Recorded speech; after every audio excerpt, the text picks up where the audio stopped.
Hi there, I'm Thomas Ingram, and in this video, I'm going to show you how we're building a product recommendation agent for e-commerce websites using Flowise, N8N, and Postgres databases.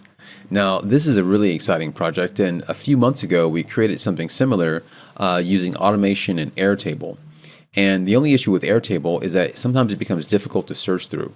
And so in this video, we're going to show you how we're using Postgres, which is a very popular type of database, to essentially search through a catalog of products, and then return those products to our agent that can then recommend them based on what the user is actually asking for within the chat. So let's go ahead and take a look at an example of what this actually looks like. And so here we have a website that sells digital cameras as well as a variety of other electronics products. And so in the chat, we've already clicked on, the menu says we're looking for something special. And then the agent asks us to describe what we're looking for. And then they'll try to recommend something for us. And then we say that we're looking for a professional 4K camera for our filmmaking studio. And so what the agent is going to do is it's actually going to search through our Postgres database table by itself, and then it's going to find the list of products, if they exist, based on what we're looking for, and then recommend those products. So in this case, it's saying, here are some 4K cameras that you might like, and that it highly recommends the Sony a7 III camera for its imaging capabilities.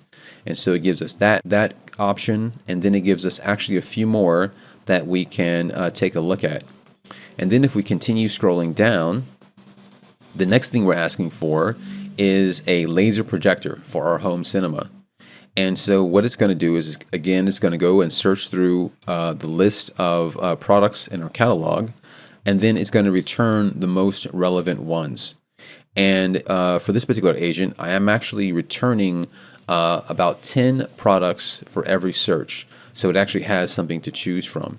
And then I'm telling it to actually only recommend those products that are relevant to the user's search or the user's question. And so what it's doing is it's actually taking the entire list and filtering it and ranking it based on the relevance, right? And so it's giving us a few options, and we can actually limit this originally by the SQL search, by the query search on the back end that I'll show you. And so then finally, we're asking for some earphones. We need some earphones for our morning jog, and we need something lightweight and portable with a good battery life. And so again, it goes through and it finds some highly recommended earphones. In this case, it's recommending the Apple AirPods, but it also recommends some other products as well. And so you can see this is a great way to actually really allow the AI to access your product database and recommend products for customers within the chat. Now, one of the other things that it's capable of doing is actually not only, general product recommendations, but also more specific product recommendations. So in this case, we're asking it, does it have any professional cameras in the $1,000 to $2,000 range? And so what it's going to do is it's actually going to do the search like normal, but also add the filter of that price range. So it's showing you here all of these products are between the $1,000 and $2,000 price range. And we have about basically 10 products in the we have about 10 products per category in this example. And they all have different prices. So it's filtering it based on what we're looking for. And then we have another one where we're looking for some speakers under $200, and then it's actually returning those. So this is a great way to add product recommendations to your website. And what's really nice about this is that once you get the the database access and the SQL queries down, it really becomes an issue of just tweaking what you want the response to be, the final response to be. So let's go ahead and show you how we actually built this so you can see a little bit more about how it works. So basically, there's 4 steps that we took to build this agent. And the first 2 steps really involve being able to connect to our database. So our database is essentially it's like a spreadsheet of all of the products in our catalog. And it basically looks something like this, where we have our product catalog, we have our product IDs, our names, a description, things like the brand, the price. And then we're going to actually put this into our database. And so the first step that we're looking for is we want to get the product catalog database schema. And so what the schema is basically just information about the table. So in this case, we're looking for the column names like product ID, product name, category, and we're also looking to return some sample data so that the AI knows how to create really efficient and accurate searches. So whenever the AI or anyone accesses a database using SQL, you need to know what the column names are. You need to know as much as you can about the actual table itself, so you can actually reference those in your search. So that's what we're doing in step one, right? So we're taking that, and then we're taking the user question, and then we are in step two, we're creating an SQL query. And so for this step, what we're doing is we're actually training the AI based on previous SQL queries that we've actually, tested ourselves. And this is kind of what we call few-shot learning, where we're just giving it a few examples so that it can actually create its own SQL queries along with information from the table itself, so it can actually do its own searches. And this is really, really important. And this is actually what makes everything work. Because if it wasn't able to do the queries, we would not be able to return any kind of meaningful results. So being able to actually know how to create queries is a really, really important part of this step. So so what we're doing is we're taking the schema, information about the individual tables, and then we're creating the queries, and then we are executing those queries using N8N. N8N is a really popular automation platform. And what's nice about using N8N is that it also is going to allow us to see which queries succeeded and which queries failed. So we can actually go back in and put that into our training data. And so when I was actually creating this, I found it really, really helpful to be able to see exactly what was happening on the execution side, to seeing which queries were doing well and which queries were not doing well for the training phase. Because something like this does take a bit of training. You can't, you can start with a few examples, but as you begin to find all of the use cases and scenarios, as you begin to train your agent, you actually take those successful queries and then you put them back into the training data so they can actually get even better. So we've executed the query. We have returned a list of products, in this case, recommended or potential products.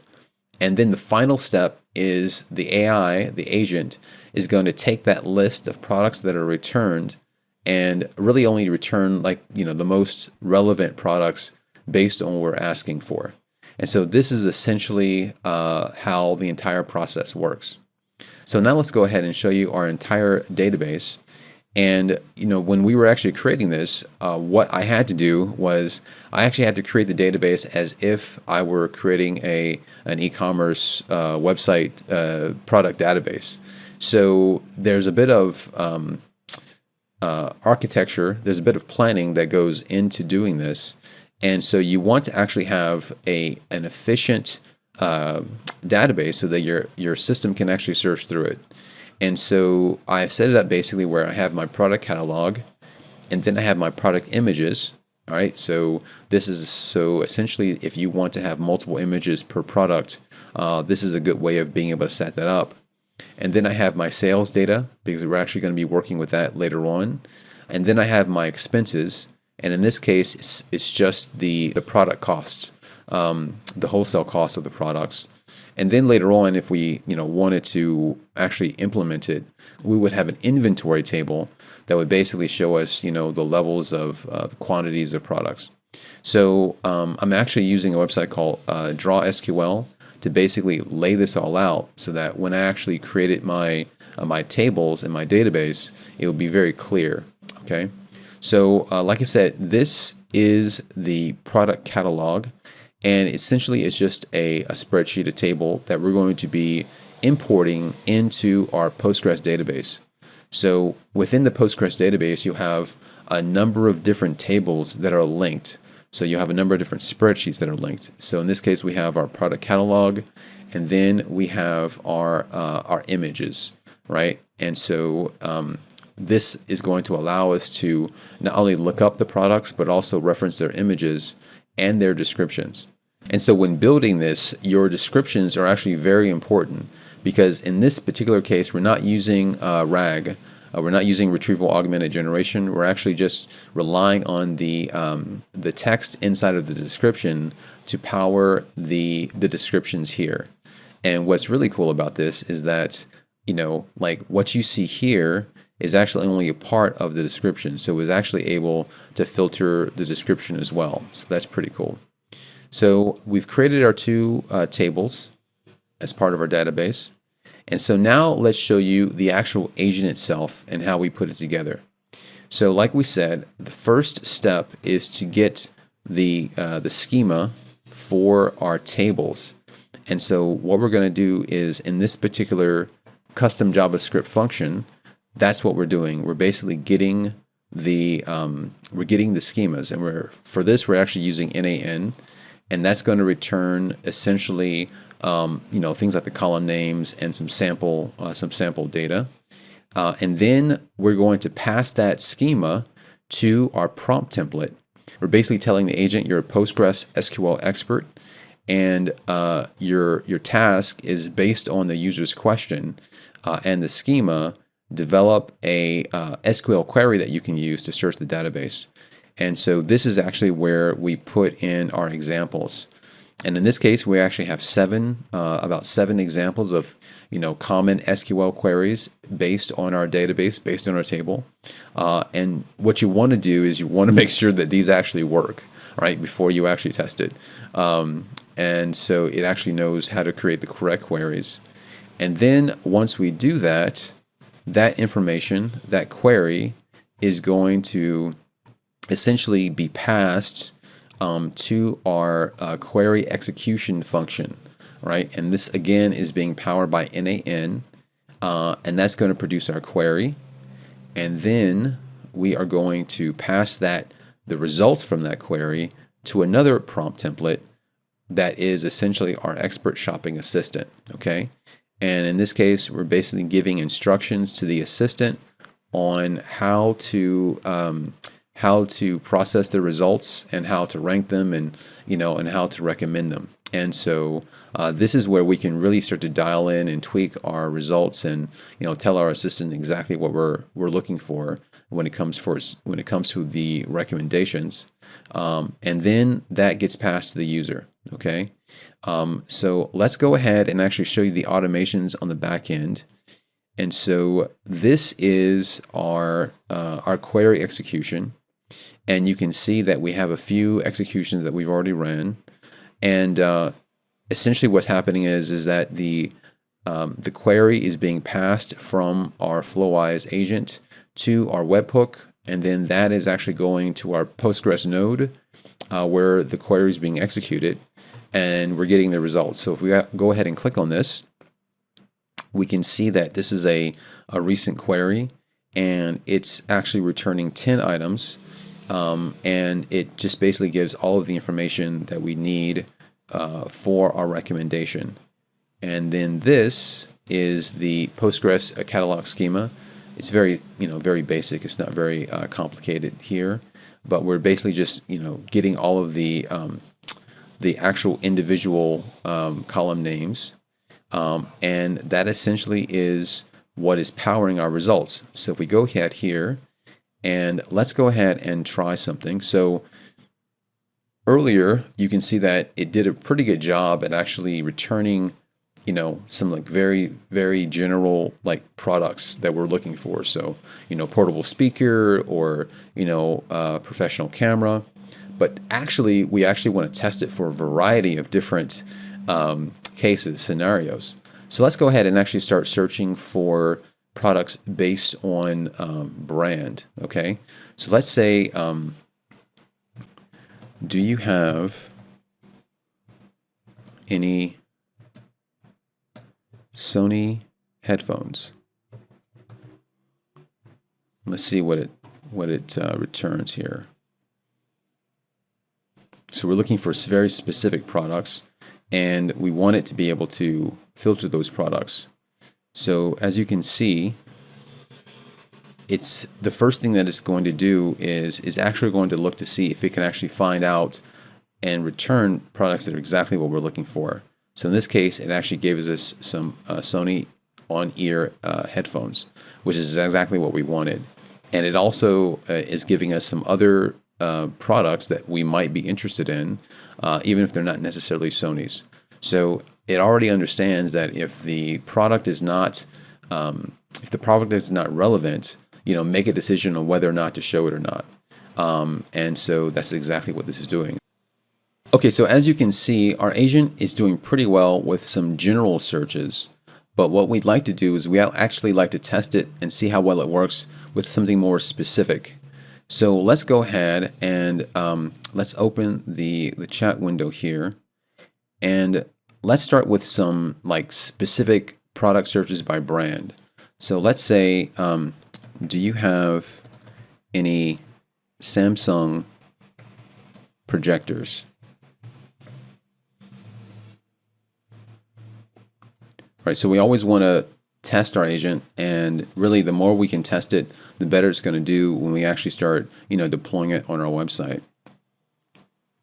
So here you can see it's actually returned quite a few projectors, and what it's done is it's actually given us the first thing that we want by returning all of the Samsung projectors first, and then returning other related products that we might be interested in. So it's actually doing exactly what we're looking for when it comes to filtering and then displaying only the most relevant search results. So now let's try something else. Let's say, do you have any Sony earphones?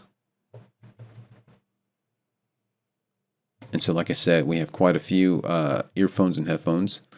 And let's see the first thing that it returns. So the first thing that it returns, and actually in this case, the only thing it returns are the Sony on-ear headphones. And so if we go ahead and actually check out our product catalog, we can see that we only have, the only product we have are the Sony headphones, which is exactly what we were asking for. And so it's actually understanding the customer's question, it's understanding our question, and it's giving back what we wanted. So now let's say, do you have any Soundcore speakers?